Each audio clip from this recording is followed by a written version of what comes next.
Si fakt ešte nepripravený, alebo len odkladáš to, čo už dávno vieš? Keď sa človeka spýtaš, prečo ešte neurobil ten krok, ten zásadný, ten, ktorý všetko zmení, často ti odpovie, že ešte nie som pripravený.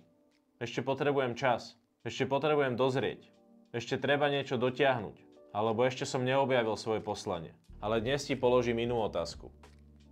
Naozaj ešte nie si pripravený? Alebo len odkladáš to, čo už dávno vieš? Pozrime sa na to úprimne. Tvoje telo to vie.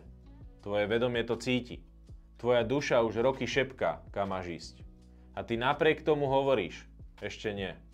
Ešte chvíľu. Ešte si nie som istý.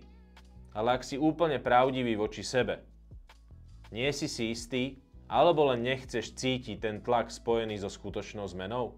Nie si pripravený, alebo sa len bojíš neznámeho, ktoré už klope na dvere? Ja sám som si tým prešiel. Roky som vedel, čo je moje. Cítil som to. Sníval som o tom.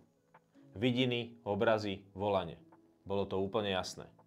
Ale namiesto toho, aby som to prijal, som si vymýšľal dôvody, že ešte treba dozrieť. Že ešte nie je ten správny čas. Že ešte musím niečo doriešiť. Alebo ešte sa musím toho viac naučiť. Ale pravda bola jednoduchá. Bál som sa. Nie preto, že by som nevedel.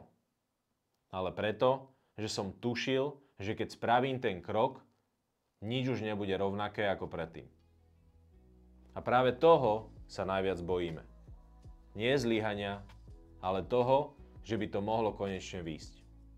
Že by sme sa stali niekým, kto si už nemôže dovoliť hrať malú hru. A tým pádom musíme pustiť staré ja. Opustiť staré fungovanie, starý život, starých kamarátov.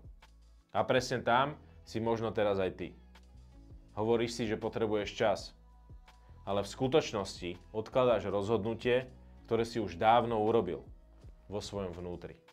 A to je dôvod, prečo sa ti realita nemení. Nie preto, že by nebola pripravená, ale preto, že ty sa tváriš, že ešte nie si pripravený. A práve preto som vytvoril program s názvom Životný kľúč. Nie ako kurz, ale ako aktivačný priestor pre tých, ktorí vedia, že už nemôžu ďalej čakať. Pre tých, ktorí sa už rozhodli, ale ešte to nezrealizovali. Pretože niečo v nich stále šepká, že majú zostať ešte chvíľu tam, kde je to bezpečné. Ale pravda je, že ten, kto čaká na 100% istotu, sa nikdy nedostane tam, kde je jeho skutočný potenciál. Tvoj ďalší level nezačne, keď sa prestaneš báť. Začne, keď si napriek strachu povieš, mám strach, ale aj tak idem. Nie preto, že máš všetko isté, ale preto, že už vieš, kto si a kto už nie si. Ak v tebe toto video niečo otvorilo a cítiš, že už nie si ten, kto čaká, ale ten, kto chce ísť, klikni na odkaz pod videom.